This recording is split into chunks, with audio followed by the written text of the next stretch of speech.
os condenso cronologicamente num curto período de tempo.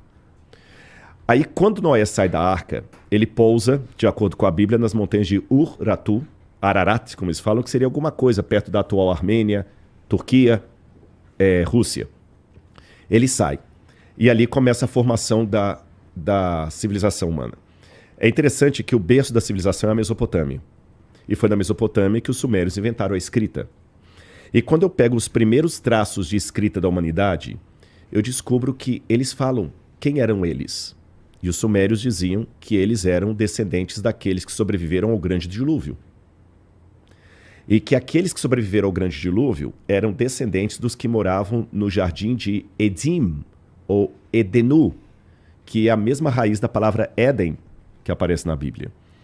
E que eles foram expulsos desse jardim paradisíaco, houve um dilúvio e eles são os descendentes. E eles começam a povoar a terra.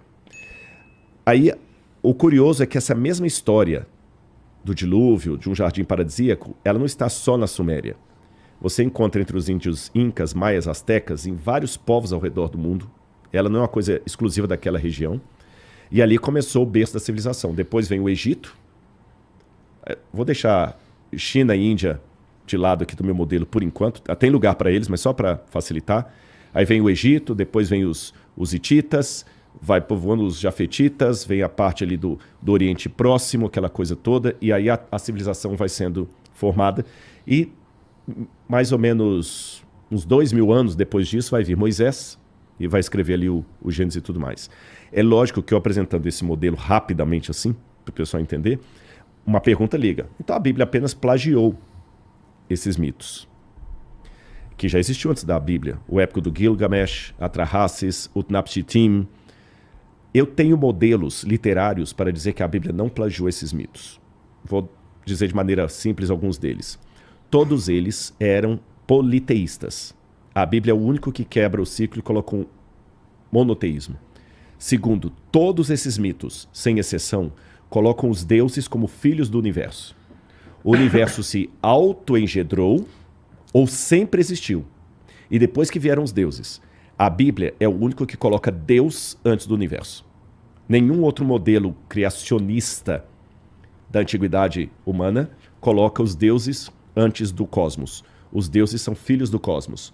O único que Deus é o originador do cosmos é o modelo bíblico. Nenhum mito no estudo da literatura suméria ou do Antigo Oriente Próximo plagia um mito anterior para simplificá-lo, sempre era para ampliá-lo. A Bíblia apresenta um relato muito mais curto, muito mais conciso, que mostra uma independência literária do que havia antes. Então, por isso que literariamente eu tenho que encaixar a Bíblia fora. E dizer que essa história de uma catástrofe da Terra foi algo tão sério que até as primeiras civilizações humanas deram testemunho dela. E a Terra, com tudo que a gente vê hoje, os fósseis, as montanhas se elevando, uma série de coisas, na minha opinião, é como se fosse uma enchente. Quando eu estava indo para o colégio, estava aquela chuva. Aí você olhava, depois que a água ia embora, deixava aqueles veios assim, aí eu ficava brincando gigante. É isso aqui que o dilúvio deixou na Terra. E um último argumento aqui, só para entender. Por exemplo, hoje, até tem uma hora que eu perguntei para o Sérgio, ele confirmou, a água em Marte.